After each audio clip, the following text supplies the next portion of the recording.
आप सभी को हरतालिका तीज के व्रत की कथा का अवलोकन आप सभी को कराने जा रहा हूँ। हरतालिका व्रत के पीछे की एक गौड़ सच्चाई है कि यह व्रत सुहागिन महिलाएं अपने पति की लंबी आयु के लिए करती हैं। वहीं कुंवारी लड़कियां इस व्रत को मनोवांछित पति की प्राप्ति हेतु करती हैं। इस व्रत की यह भी मान्यता है कि इस व्रत को सर्वप्रथम माता पार्वती ने भगवान शिव को पति रूप में प्राप्त करने के लिए किया था। मित्रों, हरितालिका व्रत भाद्रपद माह के शुक्ल पक्ष की तृतीया तिथि को किया जाता है। हरतालिका तीज व्रत में कथा के पठन एवं श्रवण का अत्यधिक महत्व बताया गया है। कथा को पढ़े बिना इस व्रत और इस व्रत के साथ की जाने वाली पूजा संपूर्ण नहीं मानी जाती। विधिवत भगवान शिव और माता पार्वती की पूजा करने के पश्चात ही हरतालिका तीज व्रत कथा का श्रवण करें। कथा सुनने से पूर्व हाथ में एक पुष्प लेकर भगवान शिव और माता पार्वती को नमन करें। बाकी मैं अपनी सभी बहनों के पति की लंबी आयु के लिए क्या क्या उपाय करने हैं उसके बारे में वीडियो के अंत में आप सभी को बताया गया है। मित्रों, चलो हम सभी कथा का श्रवण करते हैं, लेकिन उससे पहले मैं माता पार्वती और भगवान भोलेनाथ से अपने सभी माताओं, बहनों व सभी मित्र बंधुओं के लिए प्रार्थना करता हूँ कि जो भी हमारे इस वीडियो में हर हर महादेव कमेंट करे उसकी मनोकामना हमेशा पूर्ण करना, और जो इस चैनल को सब्सक्राइब करे उसको मनोवांछित फल प्रदान करना। चलिए अब हम सभी कथा का श्रवण करते हैं। ओम नमः शिवाय। ओम महेश्वराय नमः। स्वर्ण से सुसज्जित मंद मंद मुस्कान वाली माता पार्वती एक बार भगवान भोलेनाथ के पास आती हैं और भगवान भोलेनाथ से कहते हैं, हे प्रभु, हमें कोई गुप्त व्रत पूजन बताइए जो सरल हो, जिसमें परिश्रम भी कम करना पड़े लेकिन उस व्रत को करने का अधिक फल मिले। कुंवारी कन्याएं अगर उसे व्रत को धारण करें तो उन्हें मनोवांछित पति की प्राप्ति हो, और विवाहित स्त्रियां उस व्रत को करें तो उनके पति की आयु लंबी हो। हे नाथ, यदि आप मुझे मेरे इस प्रश्न का जवाब देंगे तो मैं अपनी सखियों को जाकर इसके बारे में बताऊंगी, क्योंकि उन्होंने ही मुझसे ऐसा प्रश्न किया है कि ऐसा कौन सा व्रत है जिसे करने से हम मनोवांछित फल पा सकते हैं और उसमें ज्यादा परिश्रम भी ना करना पड़ता हो। हे नाथ, ऐसे किसी व्रत का विधान आप मुझे बताइए। अब प्रभु भगवान भोलेनाथ मुस्कुराते हुए भगवान भोलेनाथ माता पार्वती से कहते हैं, हे देवी पार्वती, आपने जैसे मुझे प्राप्त किया है उस व्रत के बारे में मैं तुमको बताता हूँ। हे देवी सुनो, मैं तुमको यह व्रत सर्वस्व प्रेम के वशीभूत होकर ही मैं तुम्हें बताने जा रहा हूँ। भारतवर्ष में जैसे नक्षत्र में, चंद्रमा ग्रहों में, सूर्य ब्राह्मण देवताओं में, स्वयं विष्णु भगवान नदियों में, गंगा पुराणों में, महाभारत है पुराणों और सर्वस्व में। जिस तरह कहा गया, हे देवी, मैं तुम्हें एक प्राचीन व्रत कथा का अनुसरण कराता हूँ। जैसे तुमने व्रत के प्रभाव से मेरा आसन प्राप्त किया है, मैं तुमको बताता हूँ। हे देवी पार्वती, इस व्रत में संयुक्त शुक्ल पक्ष की तृतीया तिथि को इस कथा का अनुष्ठान करने मात्र से समस्त स्त्रियां पापों से मुक्त हो जाती हैं। हे देवी पार्वती, तुमने आज से कई वर्षों पहले हिमालय पर्वत पर इस व्रत को किया था। यह वृत्तांत मैं तुमको सुनाता हूँ। तब माता पार्वती जी ने पूछा, हे नाथ, मैंने यह व्रत किया था, परंतु आज तक किसी ने भी इस व्रत का बखान नहीं किया है।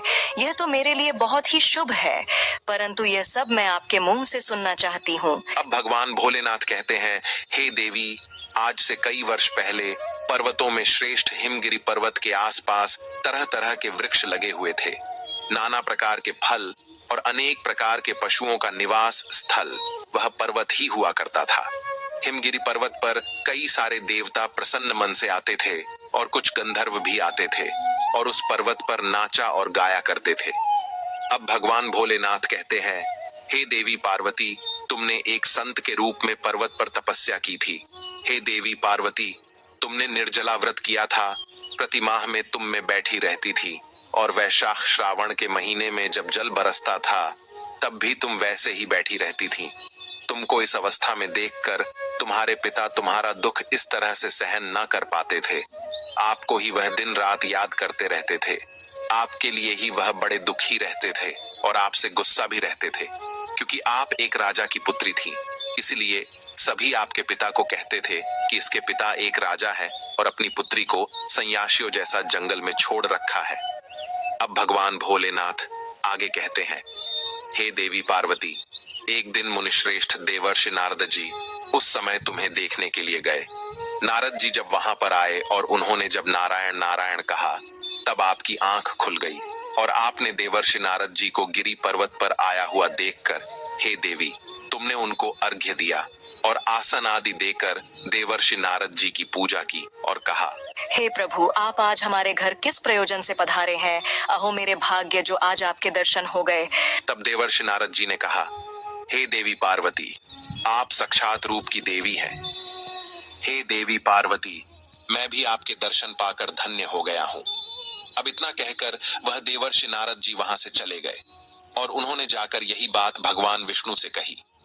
तब भगवान विष्णु ने अपनी दिव्य दृष्टि से देखा तो उन्हें भी देवी पार्वती बहुत सुंदर दिखी। तब उन्होंने देवर्षि नारद जी से कहकर देवी पार्वती के पिता हिमगिरी के पर्वत के राजा अपने विवाह का प्रस्ताव देवर्षि नारद जी के माध्यम से पहुंचाया। जब श्री हरि विष्णु भगवान का संदेशा लेकर देवर्षि नारद जी हिमगिरी पर्वत के राजमहल में पहुंचे, तब उन्होंने कहा कि हे पर्वतराज, आपकी पुत्री पार्वती के रूप पर मोहित होकर भगवान श्री हरि विष्णु आपकी पुत्री से विवाह करना चाहते हैं। संपूर्ण लोक में भगवान श्री हरि विष्णु जैसा दूसरा और कोई भी नहीं है। स्वयं ब्रह्मा और इंद्र भी भगवान विष्णु के समान नहीं है। इसलिए मैं तो यही कहूंगा कि आप अपनी कन्या का विवाह भगवान विष्णु के साथ ही करवा दीजिए। मैं आपके पास भगवान श्री हरि विष्णु का यही संदेश लेकर आया हूँ। अब पर्वतराज हिमवान कहते हैं कि हे महर्षि नारद जी, यदि आप ऐसा कहते हैं तो मैं अपनी कन्या का विवाह भगवान विष्णु जी के साथ अवश्य करवाऊंगा।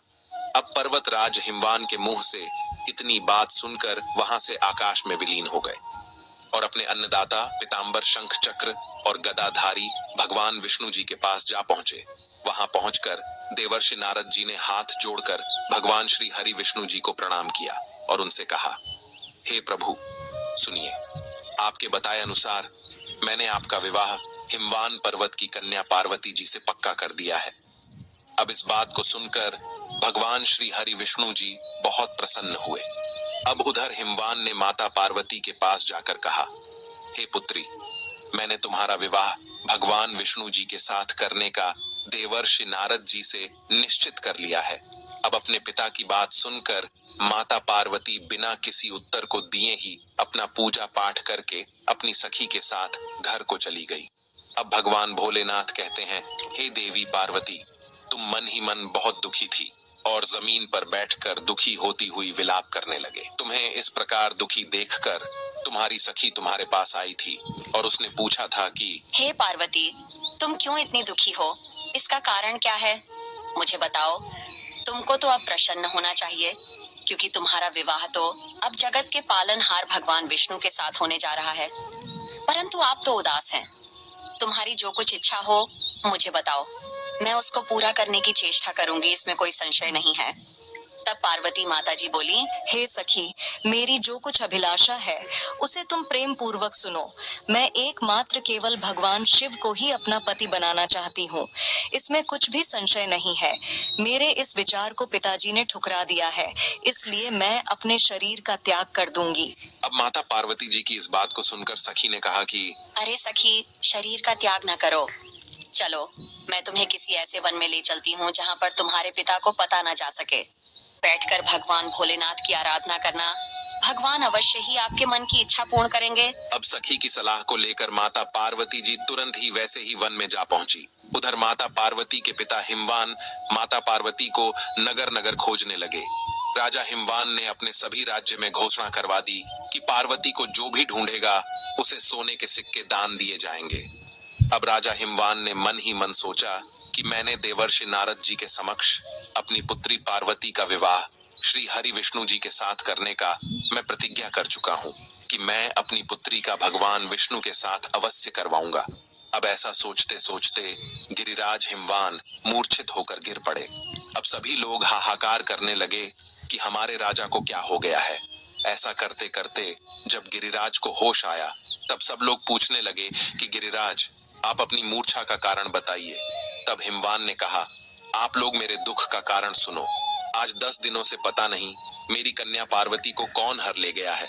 अगर ऐसा नहीं हुआ है तो मेरी सुंदर कन्या पार्वती को किसी काले सांप ने काट लिया होगा या फिर कोई सिंह उसे खा गया होगा, तभी तो मेरी कन्या घर नहीं आई। हाय हाय, मेरी बेटी कहाँ गई? किसी दुष्ट पापी दुराचारी ने मेरी पुत्री को मार डाला है। ऐसा कह गिरिराज वायु के झोंके से जैसे वृक्ष कांपते हैं, उसी समान गिरिराज भी कांपने लगे। फिर राजा गिरिराज ने अपने सभी सैनिकों को आदेश दिया कि जाओ मेरी पुत्री को ढूंढ कर लाओ। इधर माता पार्वती उस जंगल में हिंसक जंतुओं से बचते हुए उस भयानक वन में घूमती हुई अपनी सखी के साथ उस भयानक वन में एक ऐसी जगह पर जा पहुंची जहां एक नदी बह रही थी। अब भगवान भोलेनाथ कहते हैं, हे देवी पार्वती, तुमने उसी स्थान पर एक जहां से नदी बहती थी वहां पर मेरी प्रतिमा बनाकर अपनी सखी के साथ निराहार रहकर मेरी आराधना करने में जुट गई। और जब भाद्रपद शुक्ल पक्ष के तृतीया तिथि तक तुमने मेरा विधिवत पूजन किया और रात भर जाग कर गीत वातादि से मुझे प्रसन्न करने में बिताया। तुम्हारे व्रतराज के प्रभाव से मेरा आसन डगमगा उठा, जिससे मैं स्वयं ही उस स्थान पर जा पहुंचा जहां पर आप अपनी सखियों के साथ में मेरी आराधना कर रही थी। वहां पहुंचकर मैंने तुमसे कहा कि हे देवी पार्वती, मैं तुमसे अति प्रसन्न हूँ, बोलो तुम क्या चाहती हो? हे देवी पार्वती, तब तुमने कहा था कि हे स्वामी, यदि आप मेरी भक्ति से प्रसन्न हैं तो आप मेरे पति बने। तब आपने तथास्तु कह आप पुनः कैलाश पर्वत पर वापस चले गए। हे देवी पार्वती, मेरे जाने के बाद तुमने मेरी प्रतिमा नदी में प्रवाहित कर दी और अपनी सखी के साथ उसमें व्रत का पारायण किया। आप पारायण कर ही रही थीं कि उसी समय उस वन में तुम्हारे पिता रोते हुए तुमको चारों दिशाओं में तुमको खोजते हुए व्याकुल हो चुके थे। इसलिए आपके पिता तुम्हारे आश्रम के समीप आ पहुंचते हैं। थोड़ी देर बाद जब उन्होंने आपको देखा तो वह आपको देखते ही बड़े व्याकुल हुए और रोने लगे। इसके बाद उन्होंने पूछा, पुत्री, तुमने मुझे व्याघ्र आदि पशुओं से भरे हुए इस वन में कैसे पहुंची? तभी देवी पार्वती आपने उत्तर दिया कि हे पिताजी, मैंने तो पहले ही अपने आप को शिव जी के हाथों सौंप दिया है।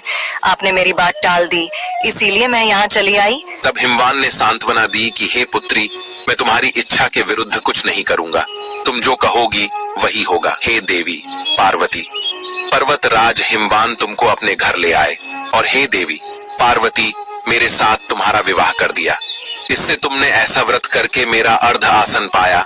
तब से आज तक किसी के सामने मुझे यह व्रत प्रकट करने का अवसर नहीं प्राप्त हुआ। हे देवी पार्वती, अब मैं तुम्हें यह बताता हूँ कि इस व्रत का नाम हरतालिका क्यों पड़ा।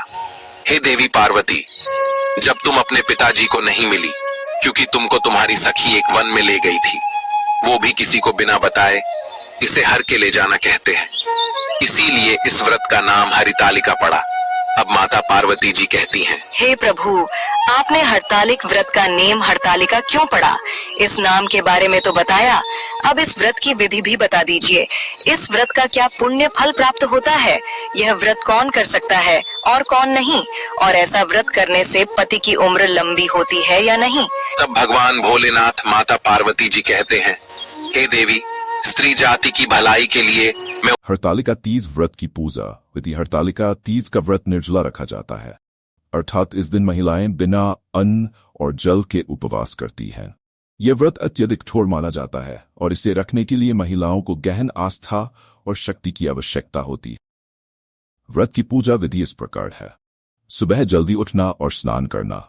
हरतालिका तीज के दिन महिलाएं ब्रह्म मुहूर्त में उठकर स्नान करती हैं। इसके बाद वे स्वच्छ वस्त्र धारण करती हैं और व्रत का संकल्प लेती हैं। पूजा की तैयारी।